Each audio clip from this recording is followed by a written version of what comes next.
अस्सलामुअलैकुम।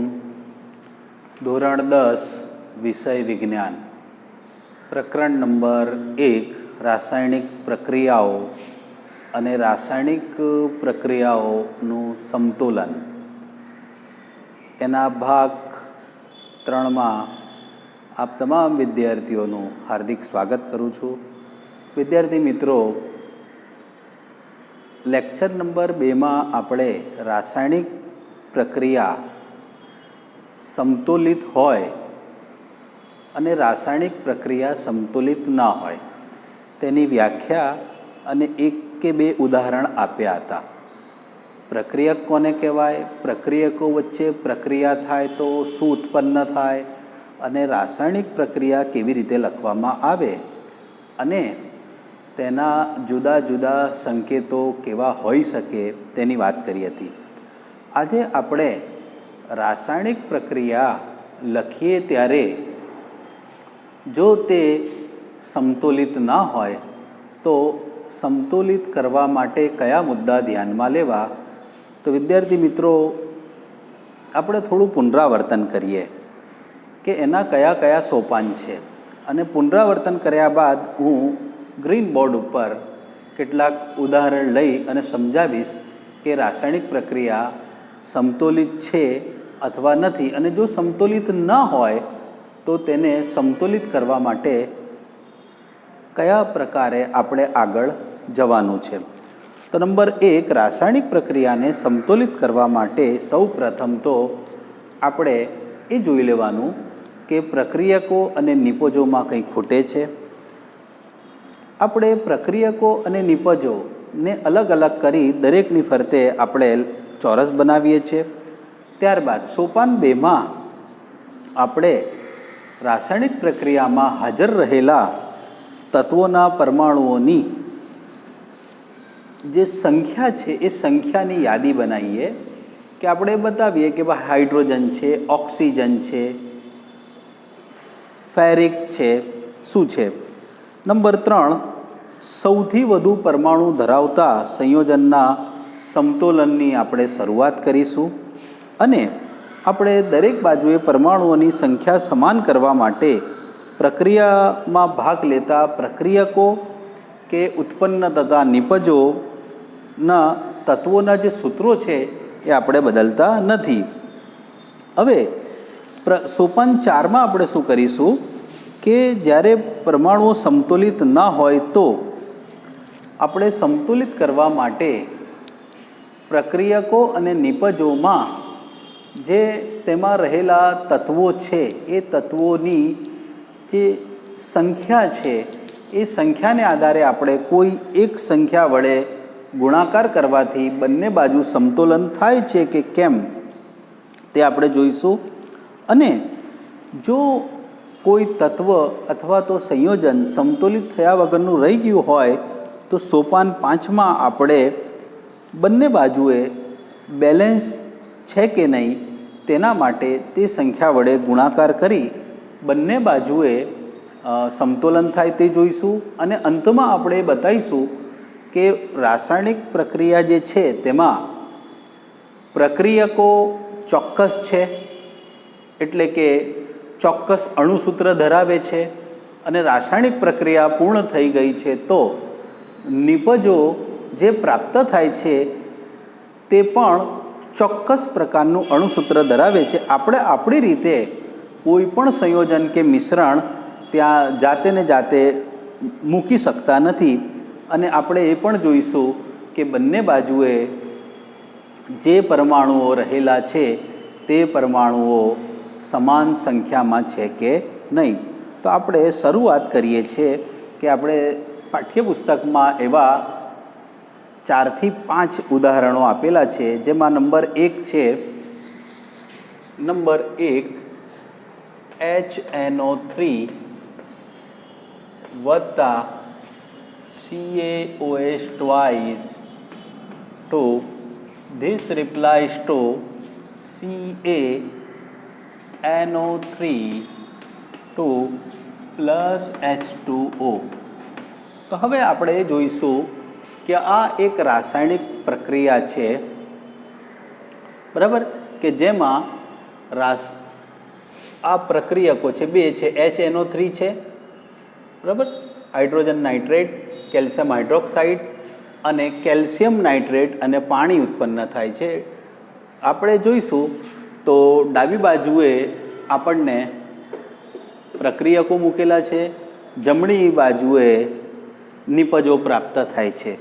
તો હવે બેલેન્સ કરવા માટે આપણે શું કરીશું? તો સૌ પ્રથમ આપણે જોઈએ તો અહીંયા એક હાઇડ્રોજન છે, એક નાઇટ્રોજન છે, ઓક્સિજન 3 છે અને ઓક્સિજન 2 છે, એટલે કે 2 અને 3 5 ઓક્સિજન છે.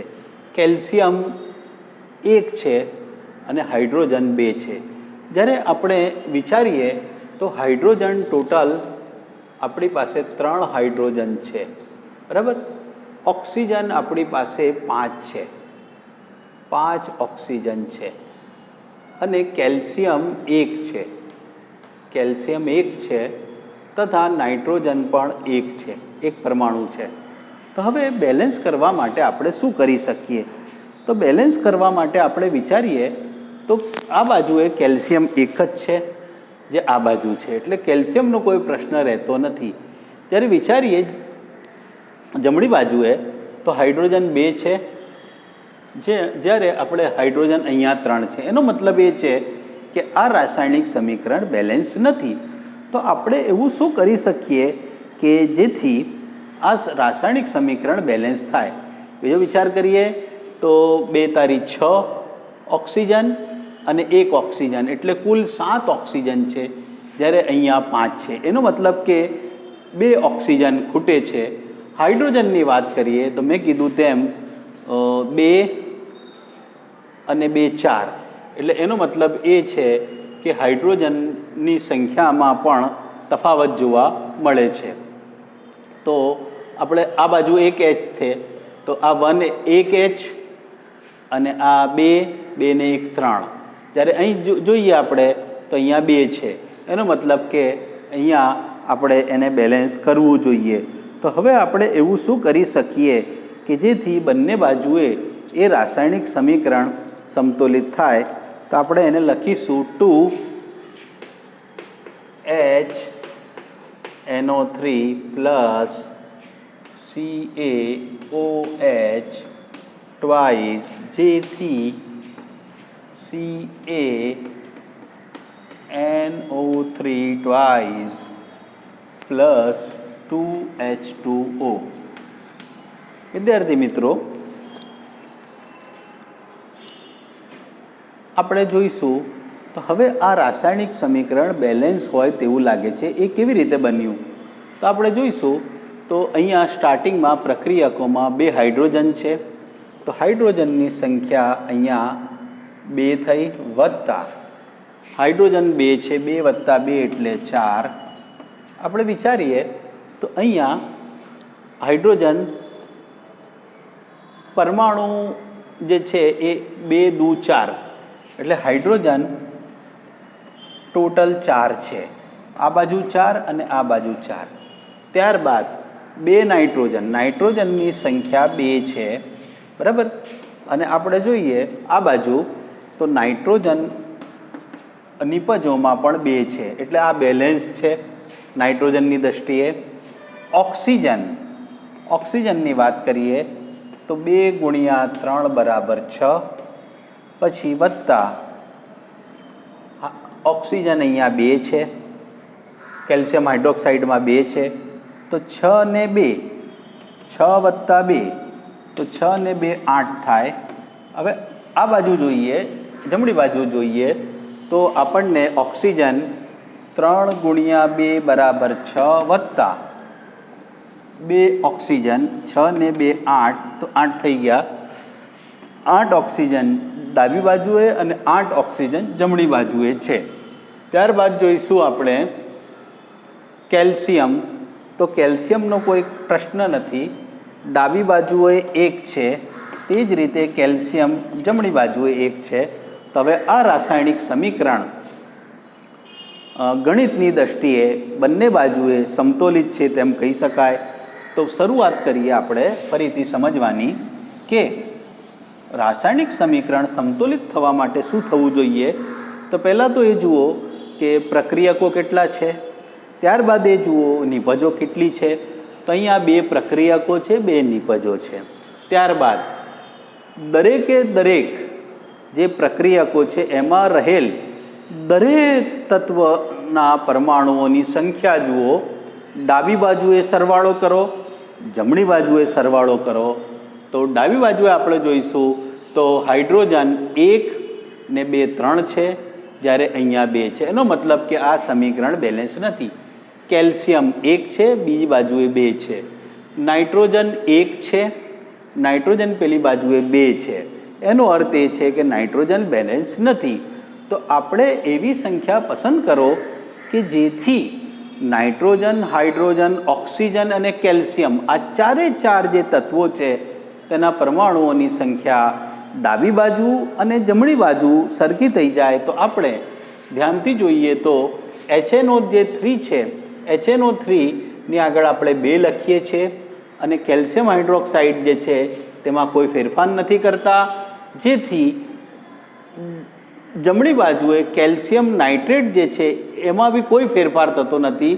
માત્ર ને માત્ર આ પાણી જે છે H2O, તો પાણી H2Oનો એક અણુ બતાવેલો હતો ઉપરના સમીકરણમાં, નીચે આપણે 2 મૂકી અને એને બેલેન્સ કર્યો છે કે જેથી બંને બાજુએ હાઇડ્રોજનની ટોટલ સંખ્યા, નાઇટ્રોજનની કુલ સંખ્યા, ઓક્સિજનની કુલ સંખ્યા અને કેલ્શિયમની જે કુલ સંખ્યા છે એ બંને બાજુએ ઇક્વલ થઈ જાય છે.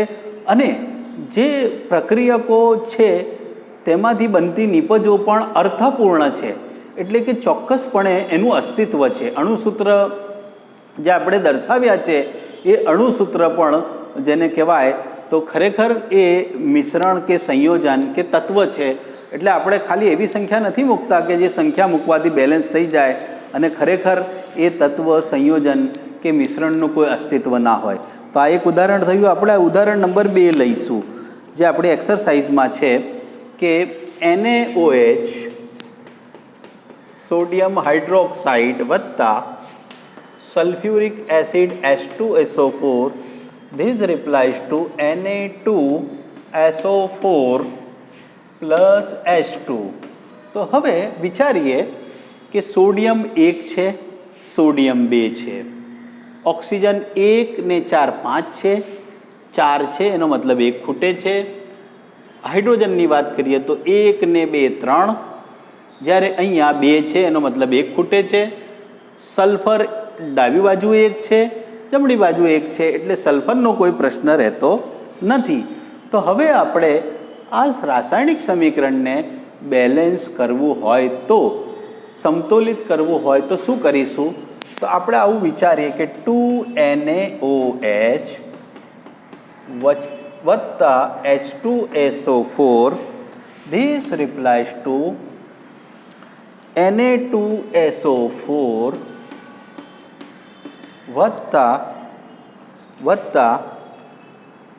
2H2O.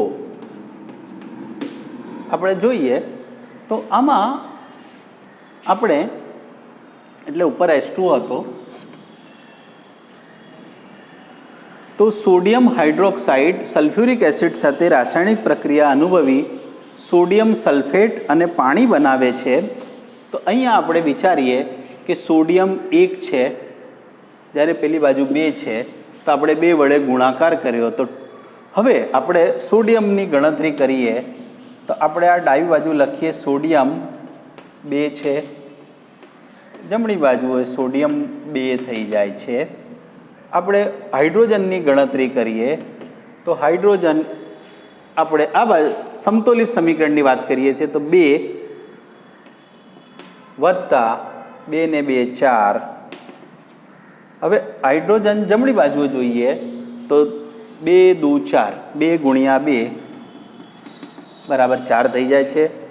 ઓક્સિજનની વાત કરીએ, ટોટલ ઓક્સિજન તો આ 2 વત્તા 2 ને 4 6. ઓક્સિજન આપણે જોઈએ પેલી બાજુએ તો ઓક્સિજન 4 વત્તા 2 તો 6. હવે સલ્ફરની વાત કરીએ તો સલ્ફર 1 છે, આ બાજુએ જોઈએ તો સલ્ફર બી 1 છે. એનો મતલબ કે આ રાસાયણિક સમીકરણ બેલેન્સ છે. આ રાસાયણિક સમીકરણ બેલેન્સ છે. જે આપણે શરૂઆતમાં ઓ નહોતો લખ્યો, એ પાછળથી લખ્યો મેં. તો sodium hydroxide, sulphuric acid, sodium sulphate અને પાણી. ઉપરનું સમીકરણ અસમતોલિત છે, નીચેનું જે સમીકરણ છે એ સમતોલિત થઈ જાય છે અને બંને બાજુઓ સોડિયમ, ઓક્સિજન, હાઇડ્રોજન અને સલ્ફરની જે સંખ્યા છે એ સંખ્યા આપણને સમાન પ્રાપ્ત થાય છે, જેથી આ રાસાયણિક સમીકરણને સમતોલિત રાસાયણિક સમીકરણ કહી શકીએ. બરાબર. ત્યારબાદ આપણે જોઈશું તો NaCl number 3, NaCl plus AgNO3, this replies to AgCl વત્તા NaNO3. તો હા રાસાયણિક સમીકરણની વાત કરીએ, AgCl NaCl વત્તા AgNO3 AgCl બરાબર NaNO3. તો હવે જરા ધ્યાનથી જોઈશું તો આ રાસાયણિક સમીકરણ ઓટોમેટિકલી આપોઆપ સમતુલિત છે. તો સોડિયમ 1 છે, આ બાજુ જોઈએ તો સોડિયમ 1 છે. Ag એટલે કે સિલ્વર પરમાણુની સંખ્યા 1 છે, આ બાજુએ સિલ્વર પરમાણુની સંખ્યા 1 છે. ઓક્સિજન 3 છે, જમણી બાજુએ ઓક્સિજન 3 છે. નાઇટ્રોજન 1 છે, નાઇટ્રોજન 1 છે. એટલે આ રાસાયણિક સમીકરણ જે આપેલો છે એ આપણી દૃષ્ટિએ અહીંયા સમતોલિત છે, એને ઇમ્બેલેન્સ ના કહી શકાય. એમાં કોઈ ફેરફાર કરવાની જરૂરિયાત લાગતી નથી. તો વિદ્યાર્થી મિત્રો, આજે આપણે 1, 2 અને 3 આ રીતે 3 રાસાયણિક સમીકરણ કે જે ઇમ્બેલેન્સ હતા, એમાં શરૂઆતના 2 ઇમ્બેલેન્સ હતા. ત્રીજો ઇમ્બેલેન્સ સમજીને આપણે લખ્યો હતો, પણ ખરેખર એ બેલેન્સ જ છે, એ આપણે જોઈ ગયા. હવે આપણે હજી એક ઉદાહરણ લઈ અને પ્રયત્ન કરીએ કે જેમાં ચોપડીનું ઉદાહરણ છે કે Fe plus H2O, this replies to Fe3O4 plus H2. તો એને બેલેન્સ આ રીતે કરેલ છે કે 3Fe plus 4H2O, this replies to Fe3O4 વત્તા 4H2. જરા જોઈએ કેવી રીતે આ થયું છે. તો લોખંડ Fe, પાણી, ફેરિક ઓક્સાઇડ અને હાઇડ્રોજન વાયુ મુક્ત થાય છે. તો પહેલી દૃષ્ટિએ લોખંડ 1 છે, Fe 1 છે, Feનો 1 અણુ છે, જ્યારે અહીં 3 છે. તો હવે એ 3 કરવા માટે આપણે 3 વડે ગુણીએ છીએ. ત્યારબાદ ઓક્સિજન ડાબી બાજુએ 1 છે અને પેલી બાજુએ 4 છે. તો આપણે 4 ઓક્સિજન મેળવવા માટે જે આપેલ સમીકરણ છે એમાં એવો કોઈ ફેરફાર કરતા નથી જેથી ઓક્સિજનની સંખ્યા પર અસર પડે, 4 જ રહે છે. ત્યારબાદ હાઇડ્રોજન અહીંયા 2 છે અને પેલી બાજુએ 2 છે, જ્યારે ઓક્સિજન અહીંયા 1 છે ને કુલ 4 છે. તો હવે આપણે એને બેલેન્સ કેવી રીતે કરીશું? તો આપણે એને બેલેન્સ કરવા માટે હાઇડ્રોજન અને ઓક્સિજન જે 4 છે, એટલે 4 દુ 8, બરાબર. 4 દુ 8 તો આપણે 4 વડે ગુણીએ તો હાઇડ્રોજનની કુલ સંખ્યા થઈ 4 દુ 8, જે અહીં 4 દુ 8 છે. પછી ઓક્સિજનની સંખ્યા 4 છે, તો 4 ગુણ્યા 1, 4 એકુ 4, આ બાજુ પર 4 છે. ફેરિકની વાત કરીએ તો પેલી બાજુએ 3 છે, તો આપણે અહીં 3 વડે ગુણીએ તો અહીંયા Feની નીચે આ 3 લખ્યા છે. એનો મતલબ કે ડાબી બાજુએ અને જમણી બાજુએ ઓક્સિજન, હાઇડ્રોજન અને ફેરસ એટલે કે લોખંડની જે સંખ્યા છે એ બેલેન્સ થઈ જાય છે. આ રીતે આપણે એને સમજી શકીએ છીએ. હજી એક છેલ્લું ઉદાહરણ લઈ અને આપણે સમજવાનો પ્રયત્ન કરીએ. દાખલા તરીકે H વત્તા Cl, આ 5 નંબર એને આપીએ આપણે, H વત્તા Cl તો 2HCl. તો તમે તરત કહેશો કે આમાં બેલેન્સ કરવા જેવું કશું જ નથી. તો દાખલા તરીકે આપણે એને બતાવીએ તો H2 + Cl2 this રિપ્લાયઝ two 2HCl.